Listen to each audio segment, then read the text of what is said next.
acelerador y luego sirve para, es un instrumento analítico para el estudio de la materia. O sea, son ya dos versiones diferentes.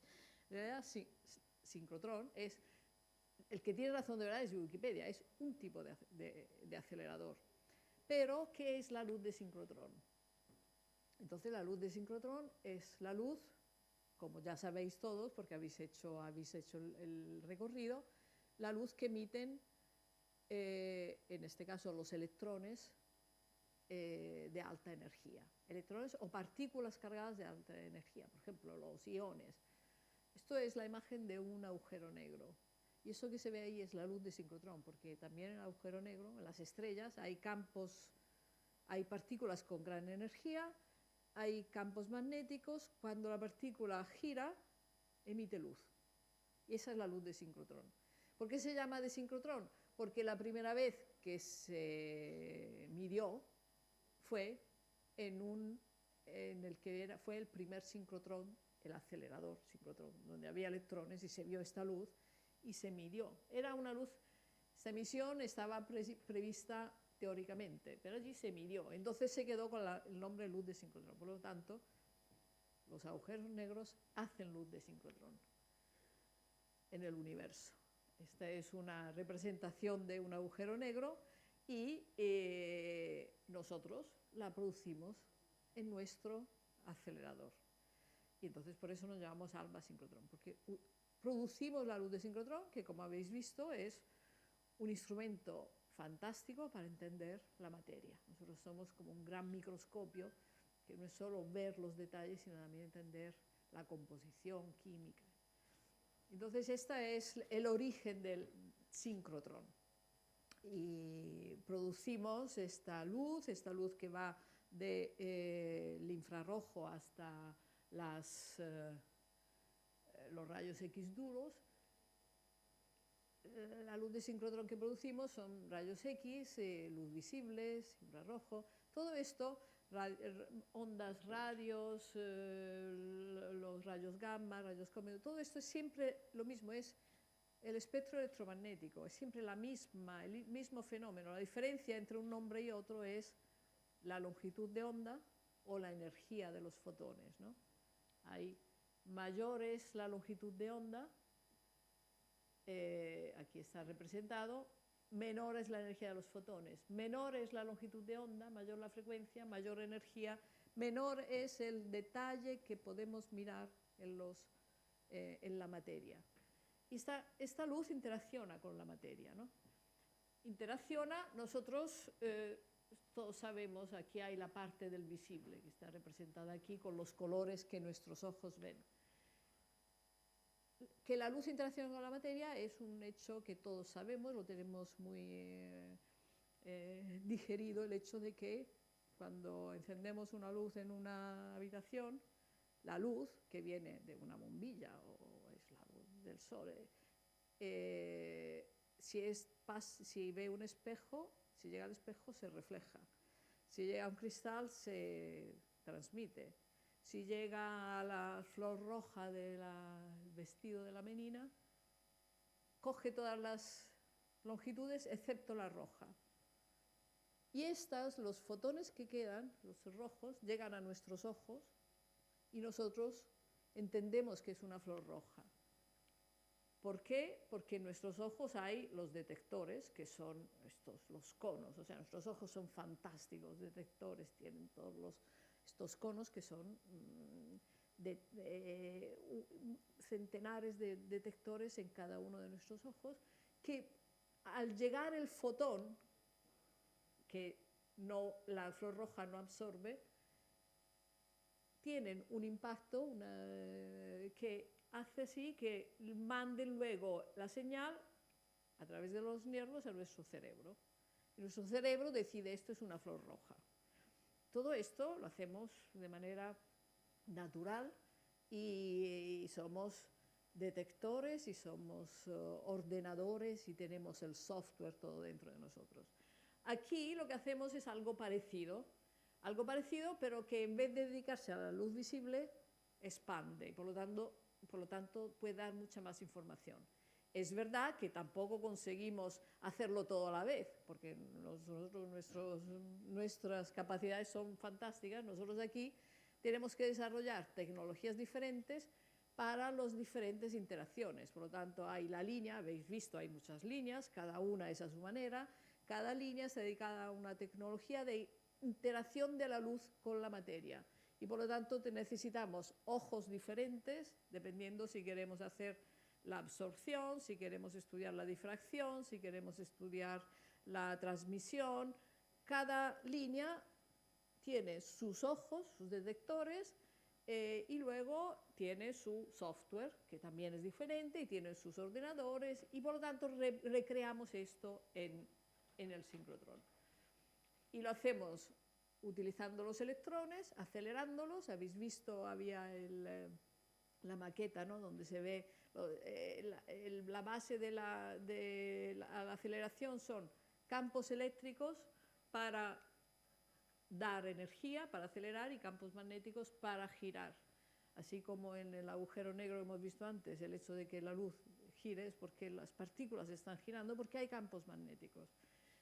Y entonces esto no lo habéis podido ver porque no se puede entrar en el túnel hoy, pero es lo que hay dentro del túnel. Hay imanes, hay los electrones, los amarillos que pasan en la cámara de luz, y la luz que va a derecha. Habéis visto luego en el recorrido hay también todos los imanes sobre lo que llamamos el girder.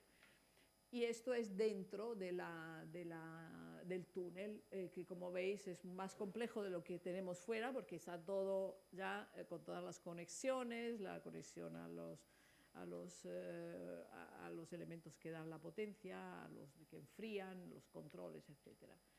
Entonces, la interacción de la luz con la materia es porque la luz, este espectro electromagnético, estos rayos de X, llegan a la materia e interaccionan con los electrones de los átomos de la materia. Y como sabemos, pues dependiendo de la materia, dependiendo de la energía, hacen fenómenos diferentes.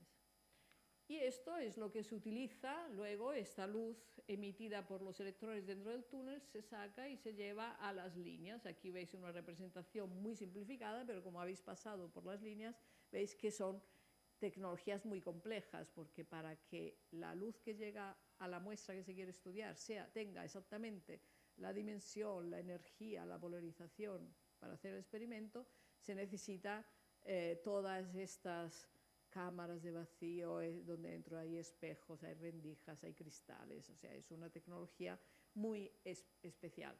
Pero una vez que llega a la muestra, luego la luz se interacciona, los resultados de la interacción se recogen en los detectores, los ojos, y luego hay toda la parte del software y del análisis de datos.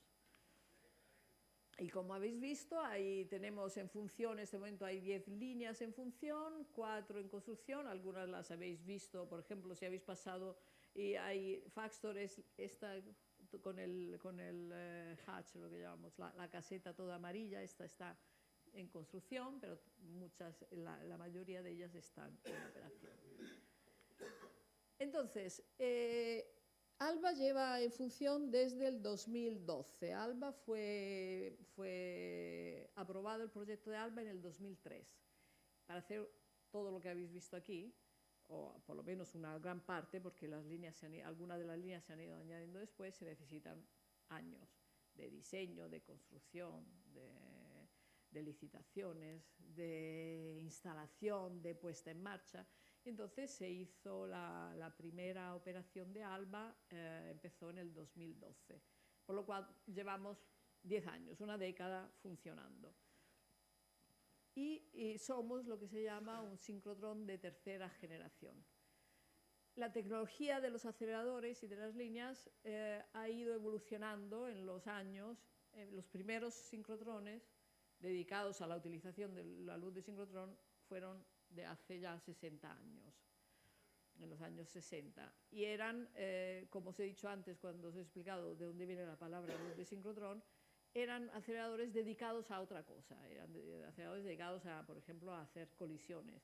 pero esta luz que salía, de todas formas, porque no los paras a los electrones, de todas formas emiten la luz, se vio que era útil para el estudio de la materia. Entonces se utilizaban aceleradores que servían para colisionar, pero luego se utilizaba la luz que salía, y esta era la primera generación. Luego, cuando se vio que esto efectivamente tenía una utilización, una demanda cada vez más enorme, se hicieron ya sincrotrones solo para la utilización de la luz de sincrotrón, y esto fue en los años 70. Y luego en los años 90 hubo un cambio en la tecnología, porque se hizo que no solo era la luz que emitían en los dipolos que sirven para curvar la trayectoria, sino también dentro del acelerador poner los que se llaman insertion device, donde la luz los electrones hacen una oscilación y emiten una luz más potente. Y esto es la tercera generación. Y ALBA es tercera generación, como la mayoría de los sincrotrones que hay en el mundo en este momento. ¿Cuál es la diferencia entre una y otra? Pues que el haz que llega a la muestra es cada vez más focalizado y más potente y más intenso, y por lo tanto la capacidad de sacar información sobre las propiedades es cada vez mayor. Y ahora, en los años 20, estamos pasando de la tercera a la cuarta generación. Entonces, ALBA es una tercera generación. En el mundo como ALBA hay, no sé, unos 20, 25 sincrotrones. Los nuevos aceleradores, los nuevos sincrotrones que se están construyendo ya son de cuarta generación. En este momento en el mundo hay 2 de cuarta generación, uno en Suecia y uno en Brasil. Pero hay también la posibilidad de hacer un cambio de los de tercera a la cuarta generación. Y esto es el proyecto, lo que llamamos ALBA 2, el paso de la tercera a la cuarta generación. Y el cambio en todo esto es que se aumenta, la brillanza es el número de fotones que llegan a la muestra por unidad de espacio, unidad de tiempo y dentro de una cierta resolución de energía. Mayor resolución, mayor coherencia, y también se necesita, evidentemente, cuanto más potente sea el haz de luz y más rápida sea la interacción, más datos se crean. Y por lo tanto, también aquí estamos, como en muchos otros campos de la ciencia, y no solo de la ciencia, la producción de datos y el desarrollo de infraestructuras que utilizan estos datos, los almacenan y luego se puedan analizar de la manera más rápida, posiblemente utilizando ahora también métodos de inteligencia artificial. Esto también es una evolución importantísima que va junto con la evolución de la tecnología. Entonces, ¿cuál es el cambio que nos esperamos de ALBA a ALBA 2? Esta es una representación del haz de fotones, la luz que llega es en una de las líneas que tenemos aquí, es la línea esta que es de color rosa. Entonces, cuando llega a la muestra, hay aquí un haz que, como veis, es del orden de décimas de milímetro, con una cierta intensidad. Cuando hagamos ALBA 2, en la misma muestra tendremos este tipo de haz. Evidentemente hay un cambio de intensidad y de dimensión. Entonces, ¿esto qué implica? Ahora nosotros conseguimos ver, esta es un experimento hecho aquí en ALBA de una célula. Bueno, muchas de las slides, o casi todas, están en inglés, pero seguro que lo entendéis muy bien. Una célula epitelial de un pulmón infectado por el coronavirus. Y esto que veis aquí, esto es parte de la célula, esto es el núcleo de la célula, y esto es la parte externa, donde esto que hay aquí son las mitocondrias. Las mitocondrias, probablemente alguno de aquí, si es del mundo de las ciencias de la vida o los que estáis estudiando, son partes de la célula que son las que dan la energía, producen la energía dentro de la célula. Entonces, ¿qué pasa cuando está infectado? Esto es una célula medio infectada por el virus. Esto que veis aquí, estos puntos azules son el virus, el coronavirus. Y aquí nosotros, en una de las líneas por la que habéis pasado, vemos el interior de las células con una resolución de 20 nanómetros. Un nanómetro es un milésimo de milésimo de milímetro. ¿Okay? O sea, cogéis un milímetro, cogéis la milésima parte, luego la dividís por 1000 y entonces ahí ya llega el nanómetro. Por lo tanto, detalles muy pequeños. Y esto lo hacemos ya en ALBA. Fantástico. Porque naturalmente aquí, por ejemplo, este es el coronavirus, pero hay ejemplos de estudios de hepatitis C, estudios de malaria, entender, o estudios de, por ejemplo, hay unos estudios que se hacen con nanopartículas de iridio que sirven para matar las células cancerógenas. Entonces, aquí se ve dónde las partículas de iridio se posicionan dentro de la célula. Y entonces, es una manera de estudiar cuál es realmente el mecanismo, de manera que luego cuando se utiliza el fármaco, la dosis sea la dosis exacta que se necesita, sin ir más allá, porque evidentemente cualquier fármaco luego tiene efectos secundarios. Y entonces, o por ejemplo en las enfermedades raras, donde es complicado en las enfermedades raras hacer test clínicos, porque para hacer un test clínico necesitas muchos pacientes. Entonces hay fármacos que para entender si el fármaco funciona o no, primero se pasan por aquí, se ve si el fármaco de verdad actúa. Entonces, solo con los que de verdad actúa, se puede ir a hacer el test clínico y se eliminan todos los otros test clínicos que se sabe ya que no hace falta, porque no funcionan. Entonces nosotros estamos viendo la célula, esto es una rosa, ¿no? Esto no tiene nada que ver con el sincrotrón, es una foto hecha con mi móvil de una flor. Entonces tenemos una resolución de esto se ve que es una rosa y se ve que aquí hay algo oscuro, pero no se entiende muy bien qué es. ¿Qué es lo que queremos? Queremos con ALBA 2 llegar a resolución mayor. Queremos que cuando miramos la rosa, digamos, vemos que aquí eso que veíamos oscuro es efectivamente un pétalo que está ya un poco estropeado. Pero vemos esto que en la representación con menos resolución no se veía, que también este pétalo tiene algún problema, ¿no?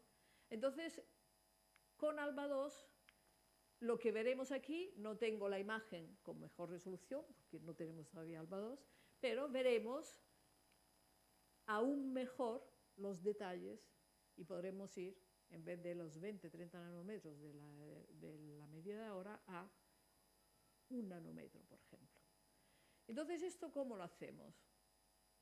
Además, no solo tendremos la resolución, pero además, como hay un flujo mayor, podremos hacer los experimentos también más rápidos. ¿Esto qué implica? Nosotros aquí, para hacer los experimentos, nuestros usuarios académicos vienen a través de un proceso competitivo. Significa que abrimos convocatorias y hay muchas propuestas, de las cuales luego podemos atender, podemos darle tiempo solo a la mitad, porque el tiempo en un año es un tiempo finito. Cuando tengamos ALBA 2, los experimentos podrán ser más rápidos, por lo tanto podremos hacer más experimentos y atender más peticiones que llegarán. Y pasar de experimentos que ahora se hacen en horas, días, semanas a minutos más que segundos, horas o días. Entonces esto también es una evolución. Entonces, ¿cuál es el cambio entre la tercera y la cuarta generación? Hay un cambio esencial que es el de hacer el haz de electrones más pequeño. ¿Okay? Cuando la luz sale de los electrones, evidentemente se acuerda de cuál es la distribución de los electrones. Si os acordáis de lo que os han explicado, en este momento el haz de electrones, donde cuando giran hay 10 a la 12 electrones, por lo tanto millones y millones de electrones, cada uno, y van separados en paquetes, separados cada uno del otro de unos 60 centímetros. Y cada paquete de esto tiene una dimensión transversal que es de 50 micras. Es como un cabello. O sea, los electrones que viajan dentro del acelerador su distribución tiene la dimensión de un cabello. Y esta dimensión, ¿a qué es debida? Es debida a un equilibrio entre, porque los electrones van en una órbita muy precisa, pero dentro de esta hacen pequeñas oscilaciones, dentro de esta dimensión del cabello. Cuenta sobre todo cómo son los campos magnéticos y cómo son de grandes lo que se llaman los dipolos, que son los imanes estos que hacen curvar, porque es donde emiten la luz. Cada vez que el electrón emite la luz, un poco se molesta, o sea, emite la luz y entonces empieza a oscilar de otra manera. Luego se le vuelve a dar la energía, pero en esta oscilación hace que si el dipolo donde emite la luz es grande, estas oscilaciones son grandes, ¿okay? Grandes dentro de, estamos hablando siempre de estas dimensiones. Pero entonces, ¿qué hacemos para ir a hacerlo todavía más pequeño? Pues en vez de tener estos dipolos grandes, tener más, pero más pequeños. Dipolos pequeñitos, las oscilaciones dentro del dipolo son más pequeñitas. Entonces se consigue que la dimensión transversal del haz de electrones sea mucho más pequeña. Y eso hace que el haz de fotones sea como el que hemos visto antes. Pasas de un haz de fotones, que es ya pequeño, o sea, no es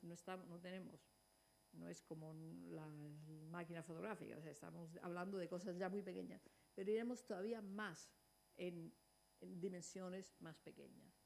Y entonces, si habéis visto cuando habéis pasado por donde están los imanes, ¿no?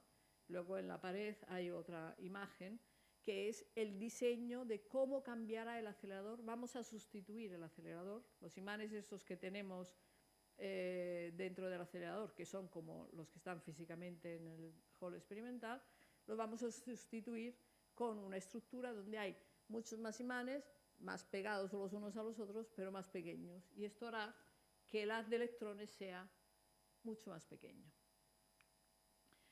Y entonces, en este momento, lo que estamos haciendo es el diseño del acelerador nuevo, que tiene donde...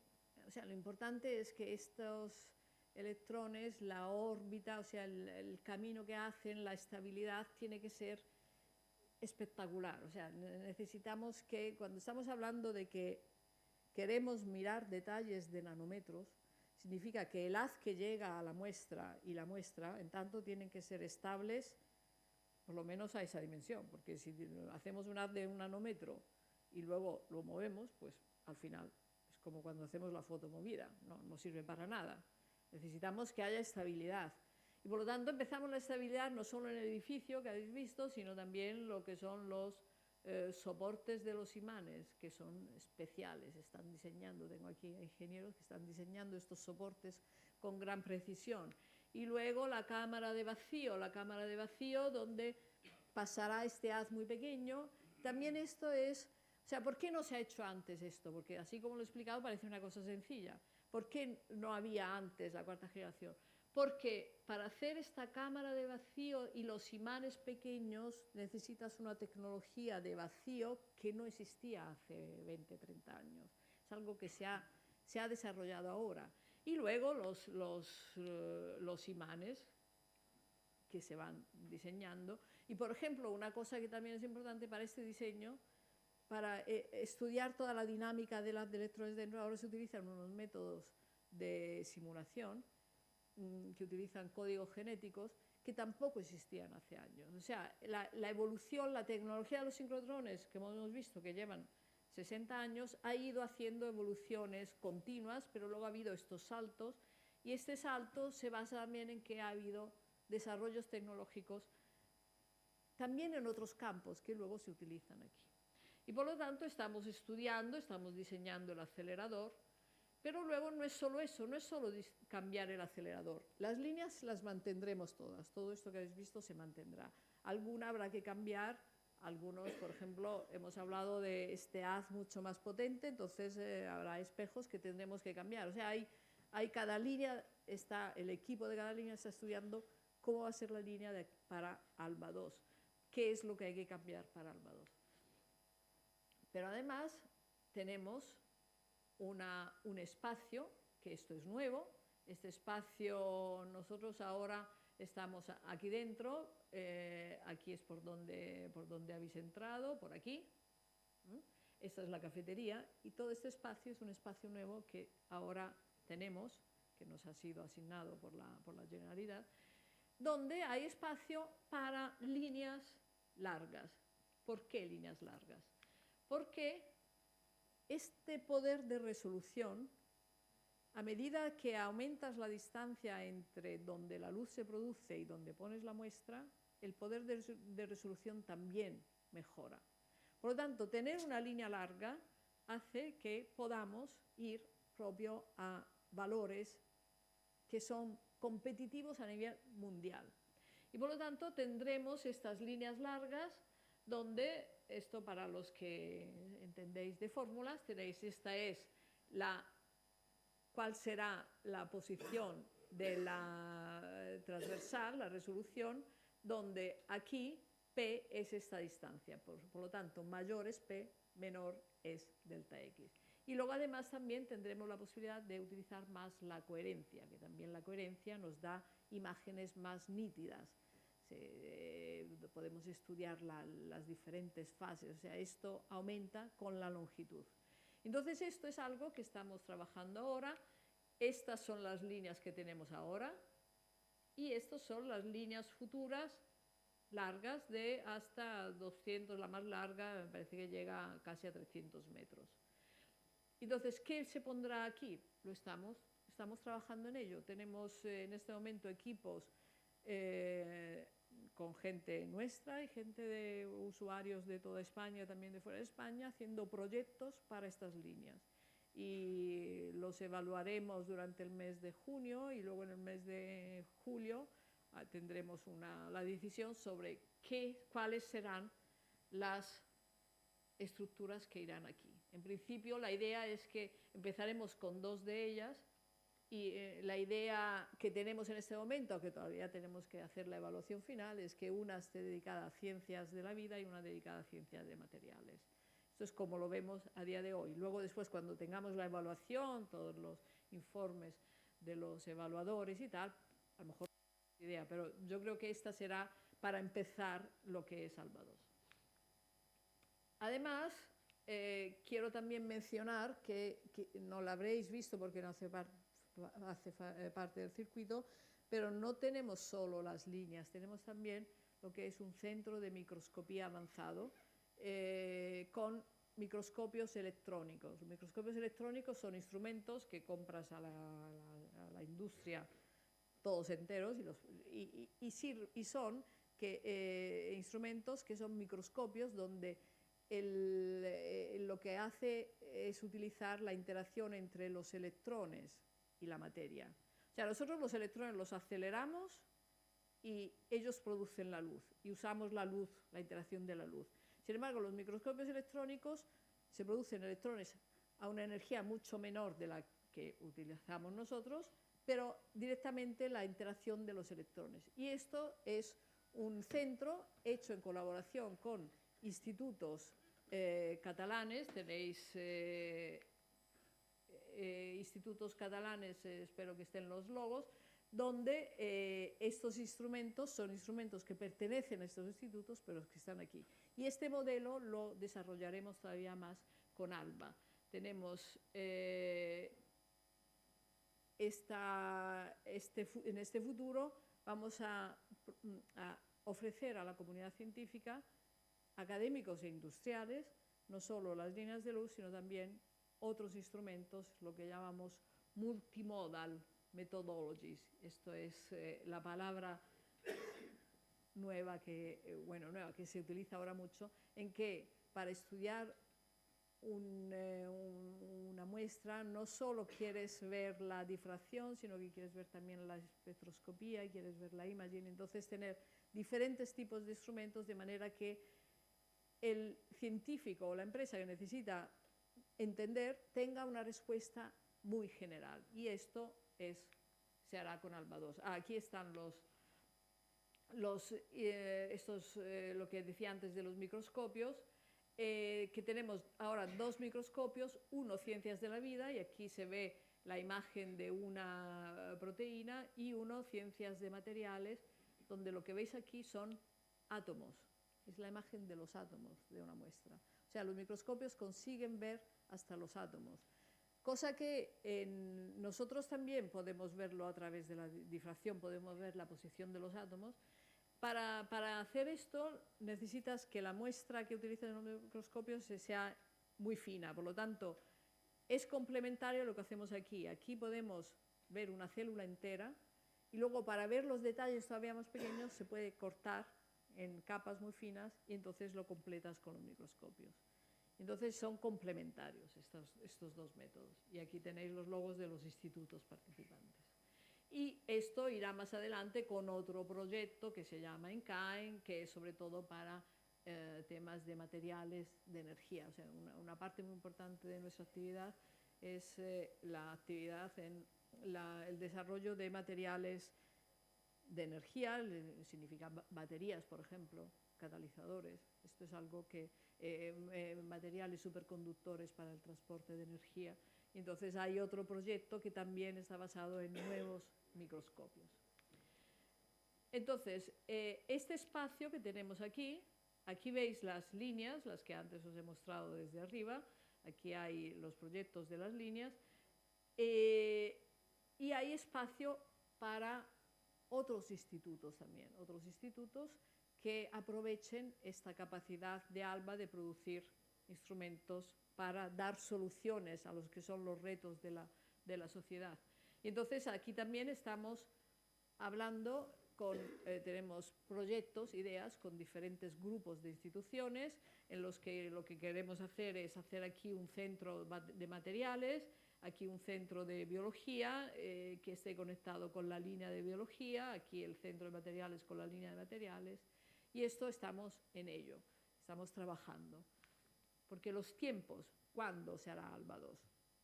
Bueno, como os he dicho antes, esta es la historia de ALBA. ALBA fue aprobada en el 2003.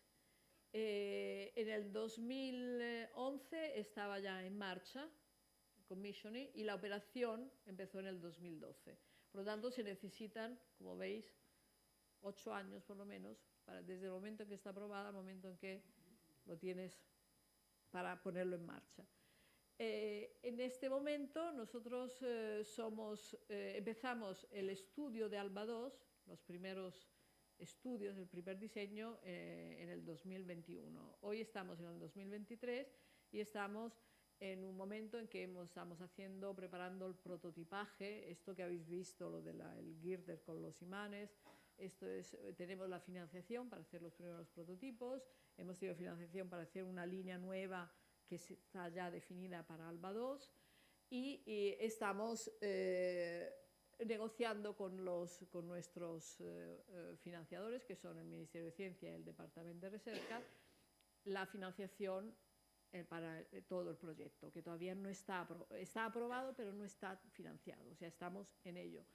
Y la idea es que el proyecto se llevará a cabo de aquí al 2029, con la construcción de las nuevas líneas, y luego en el 2030 hay que parar todo, sacar todo el acelerador que está ahora funcionando, desinstalarlo, instalar el nuevo, que estará ya preinstalado, los varios tramos estarán preinstalados en uno de los edificios nuevos que vamos a construir, y entonces se necesita un año para abrir todo, desinstalar, instalar, alinear, poner en marcha los sistemas, y luego al año siguiente ya es lo que correspondería al 2011, cuando está ya todo instalado y se van poniendo en marcha uno a uno todos los sistemas, que se necesita tiempo, para estar en plena operación en el 2032, posiblemente finales del 31 o principios del 32. ¿Y qué es lo que esperamos? Estos son los números de ahora. Ahora hacemos más de 400 experimentos al año, tenemos más de 2.400 usuarios al año, somos 240, tenemos más de 2.700 publicaciones. Lo que esperamos para ALBA 2 en el 2032 es que tendremos más líneas, por lo tanto, más usuarios, más experimentos, más publicaciones y también seremos alguno más de los que estamos aquí. Y esto es lo que nos espera para el futuro. Mientras seguiremos, naturalmente, de aquí al 29, todo lo que está aquí seguirá funcionando a pleno ritmo y produciendo ciencia, produciendo sobre todo soluciones para los problemas y los retos de nuestra sociedad. Y con esto acabo, y si queréis, naturalmente estoy abierta a preguntas. Mariano. Chafarderías, no va más allá. Si he entendido bien, ALBA 2 tendrá una capacidad de observación de objetos a 2 nanómetros. Algunas de las líneas, no todas. Sí. En algunas tampoco lo necesitas, sí. No, sí. Ya funciona así. A 2 nanómetros, lo cual indica que tenía una capacidad enorme para analizar los futuros chips, que actualmente se está bajando de 5 a 2 nanómetros, se está Ahí intentando. Está, sí, ¿no? Sí. ¿Hay colaboración con el supercomputing que está trabajando en el diseño de chips? Entonces, para el y luego tenía otra pregunta. El tema Caterina. de chips, bueno, el BSC hay una colaboración, pero en realidad no es solo con ellos, sino que estamos en este edificio amarillo. La idea es que pueda ser utilizado para temas de chips. Y por eso la línea de materiales que se quiere hacer es ahí. Y con esto estamos en colaboración con el ICN2 y con el centro, el CNM, el que tiene una sala blanca ahora dedicada a esto. Por lo tanto, es uno de los campos en los que queremos ser pioneros. Segunda pregunta. ¿Qué pensáis hacer con el equipo actual? Esta es una buena pregunta. Por ahora no tenemos, o sea, hay diferentes posibles soluciones.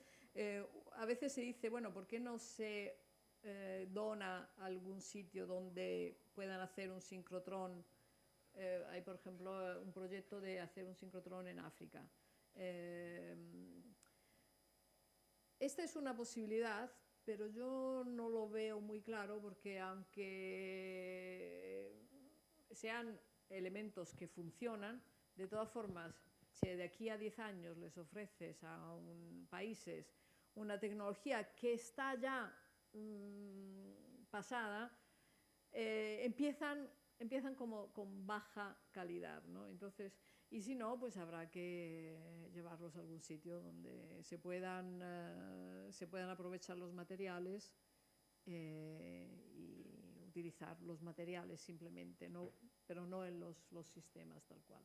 Pero es uno de los work packages que tenemos en el proyecto ALBA 2, es propio estos temas también, o sea, todo lo que es la utilización de lo que hay y que luego hay que eliminarlo de aquí, por lo menos, y luego cómo hacer toda la parte de la instalación. Bueno, tú sabes mejor que yo porque estabas aquí cuando se instaló ALBA, que es una parte muy importante del proyecto. Porque él ha sido nuestro gerente durante mucho tiempo y entonces es un placer verle aquí. ¿Tienes más preguntas? No, ya está. Sí, por favor. ¿Las subvenciones todas son públicas? Las subvenciones, o sea, nuestra financiación es toda pública en el sentido de que somos un consorcio público financiado al 50% por el Gobierno de España y 50% por la Generalitat de Cataluña y como tal hemos sido siempre. Luego, lo que sí hay es nuestros usuarios, he hablado antes de usuarios académicos que vienen aquí y utilizan nuestra infraestructura gratis y no tienen que pagar, pero los usuarios industriales, estos sí pagan.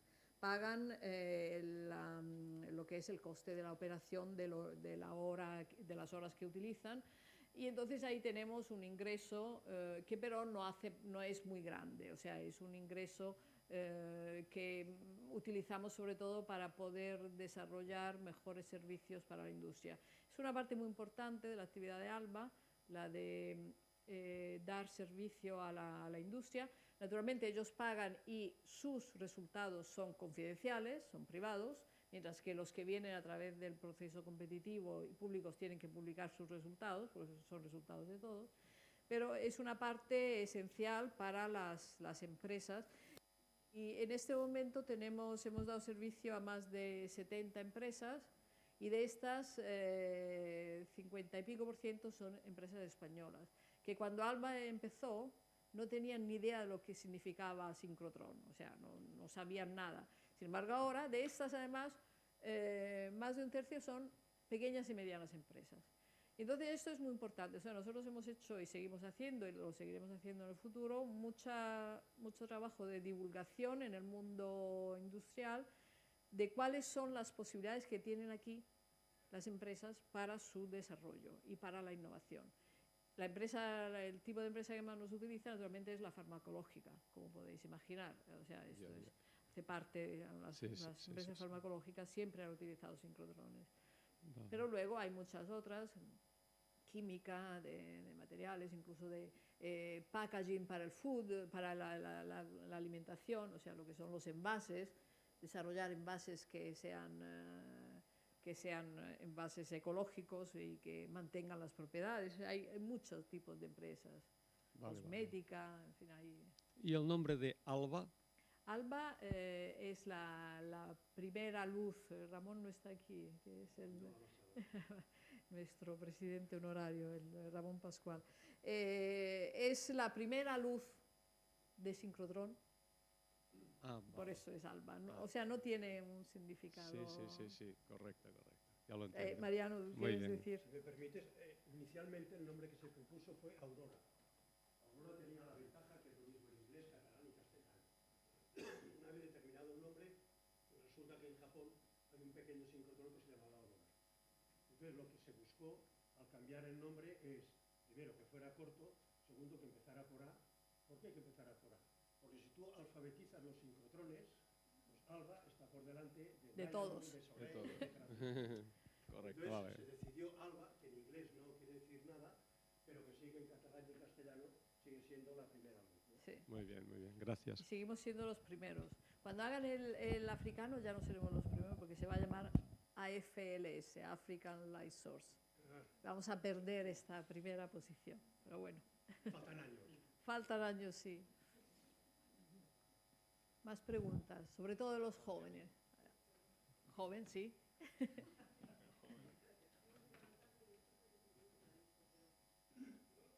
Espera, que te pase el micrófono. Vale. ¿Así? ¿Sin más? ¿Así? Vale. El motivo de la ampliación de ALBA a ALBA 2 tiene que ver con ampliación de más cosas que hacer, de espacio, o más especificidad. No, más, sobre todo, o sea, lo del espacio ayuda naturalmente, pero es sobre todo hacer la potencia de esta luz de sincrotrón que utilizamos más fuerte, más resolución, más coherencia, más rapidez. Y por lo tanto es un aumento de las capacidades de lo que se llama las capacidades analíticas del futuro. Y además es un cambio que se está haciendo un poco en todo el mundo. En Europa, o sea, hay un sincrotrón que ya ha hecho este salto de la tercera a la cuarta generación, que es el SRF de Grenoble, que es un sincrotrón europeo, donde también España participa.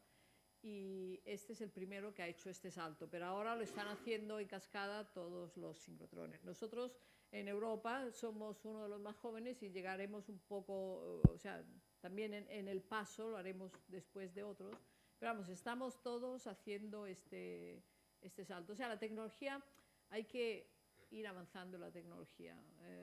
Es lo que sucede, por ejemplo, antes hablaba Mariano del Barcelona Supercomputing Center, ellos cada 5 años tienen que renovar todos los ordenadores. Nosotros no es cada 5 años, pero cada 20 años sí hay que moverse.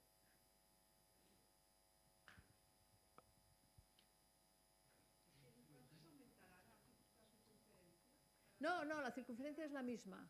No cambia porque es importante, o sea, una cosa muy positiva de ALBA 2 es que no cambiamos la infraestructura central. La circunferencia es exactamente la misma, de manera que los puntos donde sale la luz y que van a las líneas queden donde están. No cambiamos la circunferencia, no cambiamos las líneas, simplemente quitamos el acelerador, lo tiramos, no lo tiramos, pero lo utilizamos de la mejor manera, pero lo eliminamos de aquí y ponemos otro en la misma circunferencia. Y uno de las dificultades del diseño es propio esto, intentar no mover los puntos de luz para mantener todo. Y eso hace que una estructura de este tipo, o sea, si nosotros quisiéramos hacer un ALBA 2 de cuarta generación nuevo, en otro sitio, o aquí, pero empezando de nuevo, necesitaríamos 500 millones de euros. Sin embargo, nosotros haremos esto con 120, 130 millones, si la inflación no se para, aumentará, pero vamos. Y tendremos una instalación que vale 500 millones a pesar de haberla pagado 120.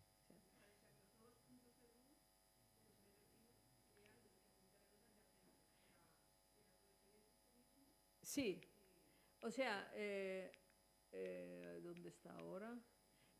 Nosotros, esto se queda igual, el camino, digamos, de los electrones sigue siendo el mismo, estas líneas que están también, y las líneas nuevas que haremos es el espacio, saldrán entre estas, ahí, esto es difícil de hacerlo. O sea, una irá aquí, o sea, salen de aquí y siguen el camino hasta afuera. Porque hay espacio para más, o sea, nosotros en realidad la idea ahora que estamos viendo por la financiación que estamos pues eso, negociando es que cuando volvamos a empezar tendremos 17 líneas, pero hay espacio para más líneas y aquí el modelo este que hemos hecho con los microscopios de tener institutos que tengan sus instrumentos aquí, estamos viendo si hay institutos que quieran tener su línea aquí, porque hay espacio hasta 26 líneas. Por lo tanto, tendremos luego, y alguna de estas, una idea, por ejemplo, es que pudiera ser una línea industrial, por ejemplo, para temas de semiconductores. Entonces, que es un poco el modelo de una de las líneas, no sé si la habéis visto, esa línea que tiene como un gran, ¿cómo se llama? Dolmen de granito. Esta es una línea que es hecha con la ESA, la European Space Agency, pagada 50% por la ESA, y por lo tanto es una línea que tiene un modelo diferente, que nosotros hemos hecho una línea que ellos utilizarán para alinear los espejos que irán en un satélite que mandarán en el espacio en el 2034. Y esta es una línea especial que no estaba prevista al principio. Entonces lo que queremos también es abrir la posibilidad de que haya luego otras líneas especiales dedicadas a temas específicos, que luego de todas formas cada línea esta nueva tiene que ser abierta a toda la comunidad.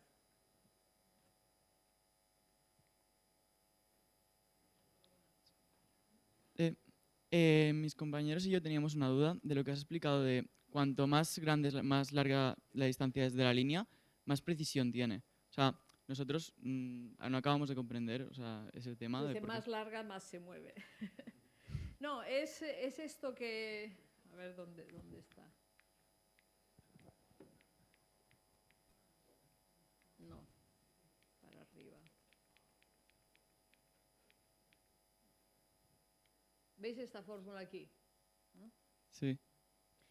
Es una cuestión geométrica, o sea, la dimensión aquí, si tú tienes aquí la fuente, la dimensión a la que puedes focalizar la fuente está dada por esta distancia, está dada por Q, que es la distancia entre la muestra y el detector, y P, que es la distancia entre la fuente y la muestra.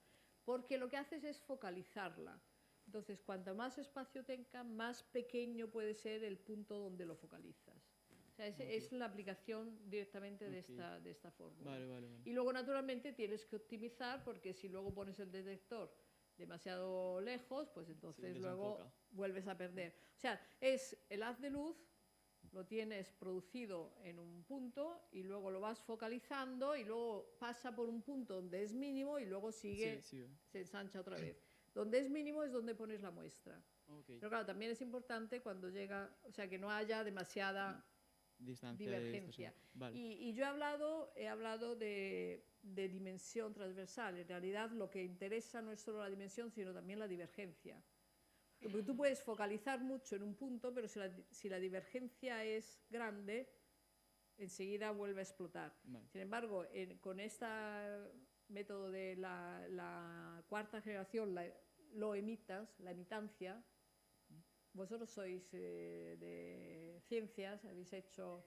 O sea, lo que define la dimensión del haz no es tanto su dimensión, sino su dimensión por su divergencia. Vale. Y esto es Ok, lo sí. que llamamos la emitancia. Vale, Y sí, lo que sí. se disminuye es la emitancia. Vale, De vale. manera que no haya ángulos Ah, grandes. Ok, sí, sí. Vale, muchas gracias. Bueno, pues entonces... Sí. Hola, una pregunta geopolítica. China tendrá sincrotrones, Rusia también. El que tiene sincrotrones tiene avance tecnológico, Estados Unidos no quiere que tecnologías se escapen. ¿Hay problema en que ellos están más adelantados que Occidente hoy por hoy? Entonces, hoy por hoy, o sea, si miramos Europa, América y Asia, en Europa, esa tecnología en Europa está muy avanzada y hay muchos sincrotrones. O sea, la cantidad de... nosotros no lo he puesto, quizás haya alguna... a ver si hay alguna rápidamente. Había una cosa sobre el IPS. No. Los sincrotrones europeos estamos todos dentro de lo que llamamos LIPS, Liga Europea of Accelerator Based Photon Sources, y somos unas 20 instituciones donde hay sincrotrones y free electron lasers. Y sincrotrones parecidos a ALBA son 6 o 7. En América, en Estados Unidos, hay 4. Por lo tanto, ya son menos que en Europa, pero están todos bajo el mismo gobierno. Luego hay uno en Brasil, hay uno en Jordania, que es Sésame, que es un modelo de ciencia para la paz, que es muy interesante desde el punto de vista sociológico, con el cual participamos también nosotros, porque es un sincrotrón donde participan todos los países del Medio Oriente, y todo significa que ahí está Jordania, Irán, Palestina, Irak, Egipto, Turquía, Chipre, y trabajan juntos, y esto es fantástico. Y luego está China. Rusia no tiene sincrotrones de última generación y tienen un proyecto en Siberia, un proyecto con el cual nosotros hasta hace año y algún mes colaborábamos, y luego no hemos colaborado más, aunque la gente que está allí es gente con la cual nosotros hemos trabajado siempre, y muchos de los imanes que habéis visto aquí estaban hechos en Siberia. Y luego están en Japón, tienen como 15, solo en Japón, de diferentes generaciones y diferentes utilizaciones. Acaban de abrir uno que tendrá prácticamente el 100% utilización industrial, o sea que van muy avanzados. Y en China, cuando ALBA empezó, había uno que empezó también como más o menos algún año antes, parecido a ALBA, donde ahora empezamos con 7 líneas cada uno, nosotros ahora tenemos 14 y estamos muy contentos, ellos tienen como 35, y además tienen un FEL. Y luego están haciendo uno de altas energías en Pekín, y luego tienen otros 2 de nueva generación que se están poniendo en marcha. Y luego a lo mejor tienen más de los cuales no tenemos noticia. O sea, están invirtiendo potentemente en el mundo de la luz de sincrotrón. Cosa que hace 20 años no era así, porque eso, empezaron con este de Shanghái, con el que también hemos tenido colaboraciones, pero tenían uno muy antiguo, pero en estos años están apostando muchísimo. ¿Por qué? porque necesitan ir adelante en la tecnología. Y lo han visto muy claro. Y por lo tanto allí hay una gran inversión en la parte científica, tecnológica en general. Pero vamos, lo raro era que hace 20 años tenían más o menos parecido a España y ahora es como 10 veces más. Y la India, no, la India tiene un sincrotrón de los de segunda generación, muy antiguo, que es yo estuve hace muchos años y lo siguen utilizando. La India lo que ha hecho es a veces tener líneas en sincrotrones europeos. Por ejemplo, en el sincrotrón de Hamburgo tienen 2 líneas, en uno italiano también tienen una línea, y todavía no están trabajando en hacer un proyecto nuevo.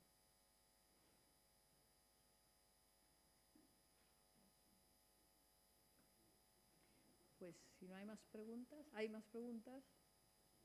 Hola, yo tengo una, es que no sé si, al llegar tarde no sé si lo habéis hablado. La diferencia entre un acelerador de neutrones y de electrones a la hora de hacer caracterización, ¿cuál es? ¿Hay alguna ventaja con los electrones respecto a los neutrones? Entonces, en tanto, Gracias. digamos, el acelerador, para hacer la luz de sincrotrón se utilizan electrones. Por lo tanto, nosotros aceleramos electrones y utilizamos luz de sincrotrón. Para utilizar los neutrones, que son el otro haz que puede interaccionar con la materia y producir información, se aceleran protones. O sea, los neutrones no se aceleran, porque para acelerar necesitas que la partícula tenga carga. Por lo tanto, los neutrones, que son neutros, no se aceleran. Se producen con un acelerador de protones que colisiona con un blanco, un target, un blanco con átomos de con un Z alto, átomos pesados. Entonces luego de ahí se producen los neutrones y luego los neutrones se utilizan también para interaccionar con la materia. O sea, con la materia interaccionan las partículas cargadas, interaccionan los electrones, como he dicho antes, en los microscopios electrónicos se utiliza la interacción de los electrones con la materia, los fotones naturalmente, los protones interaccionan con la materia. Pensar, por ejemplo, en lo que es la protonterapia, ¿no? Donde ahí aceleras protones y luego extraes los protones y utilizas los protones para matar las células cancerígenas en el paciente. Y entonces esta es otra utilización Y luego los neutrones, para los neutrones necesitas crearlos los neutrones y para eso utilizas aceleradores de protones. Y luego, desde el punto de vista de si son equivalentes o no, equivalentes no, son complementarios. O sea, fuentes de neutrones hay menos que de sincrotrones. Mirando la historia reciente es como si en las fuentes de luz de sincrotrón hay más avance en la tecnología. Y cuando hablo de tecnología no hablo solo de aceleradores, sino de las líneas, los detectores, el software, el tratamiento de datos. Es como si fuera un mundo en este momento que avanza más rápido que el de los neutrones. Los neutrones necesitas instalaciones más que necesitan más energía, porque los protones son partículas más pesadas y necesitan más campos magnéticos, más energías para producirlos, entonces hay menos. También desde el punto de vista de costes son más caros. Y luego la información que obtienes con los neutrones muchas veces la puedes obtener también con los fotones, con la luz de sincrotrón.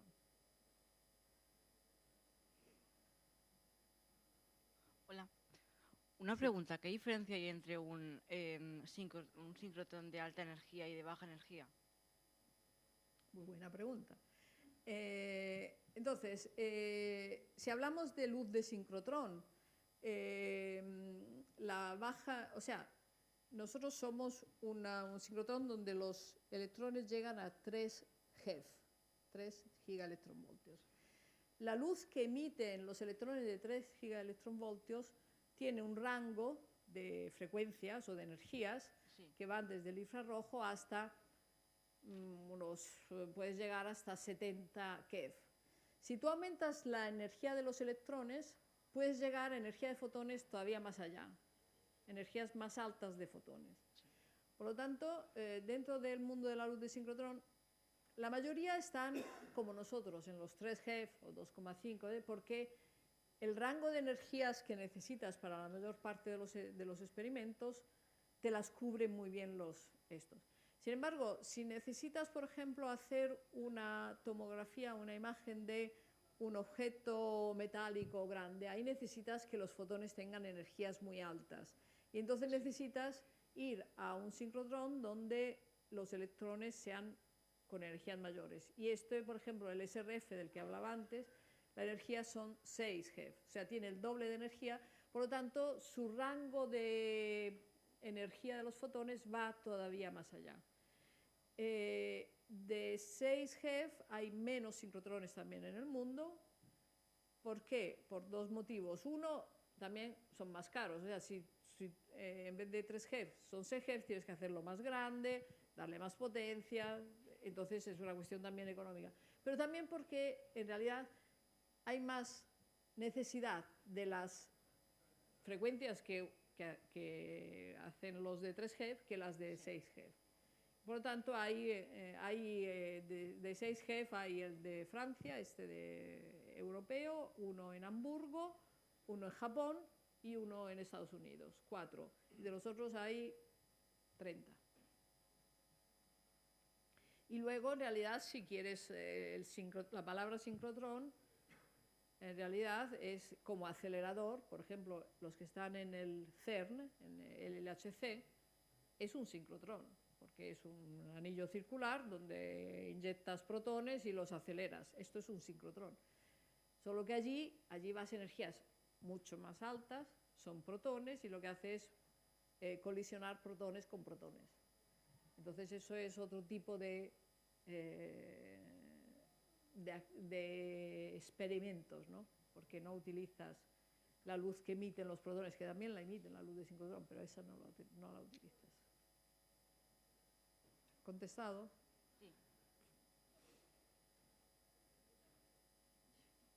Sí. Sí. El ALBA 2, es que no tengo muy claro si van a hacer otro anillo o son despachos o cómo... No, despachos no. O sea, despachos también. No, ya, sí, no, quiero decir, es que no tengo muy claro cómo será la infraestructura para tenerla... ¿Por qué has llegado tarde? Sí, es que he llegado tarde, sí, por eso. Espérate, que te hago... Perdón. A ver.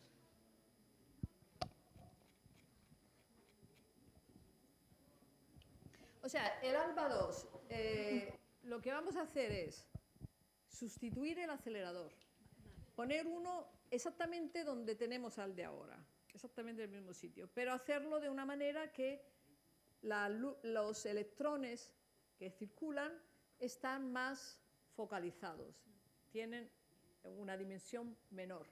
Esto implica que la luz que emiten será también una luz que será mucho más focalizada. ¿Vale?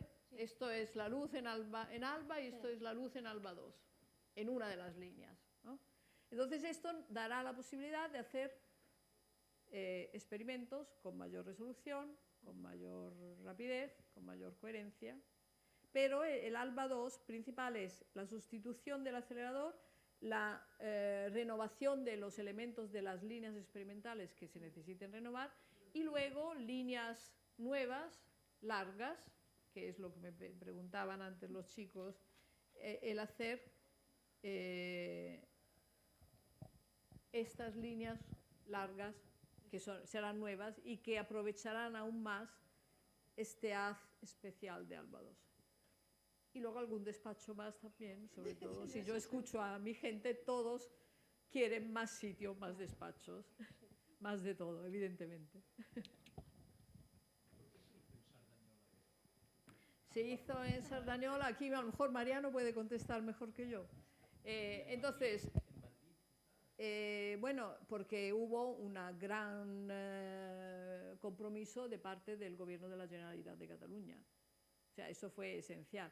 porque cuando se empezó a hablar de hacer una gran infraestructura, había diferentes puntos en España, uno era Madrid, Sevilla, pero necesitas que el gobierno de la comunidad autónoma correspondiente se comprometa no solo en financiar la construcción, sino sobre todo financiar la operación.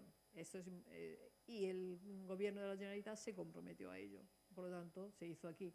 Y en Cerdanyola, bueno, porque la UAB ha sido esencial, está aquí al lado, el Ramón Pascual, que era el presidente, es ahora nuestro presidente honorario, pero digamos, ha sido la persona que empezó a hablar de hacer un sincrotrón en los años 90, era de la UAB, y aquí había un terreno libre, un terreno adecuado, porque es importante que sea estable y que cuando construyes esto luego no empiece a moverse, y se juntó todo y se hizo aquí.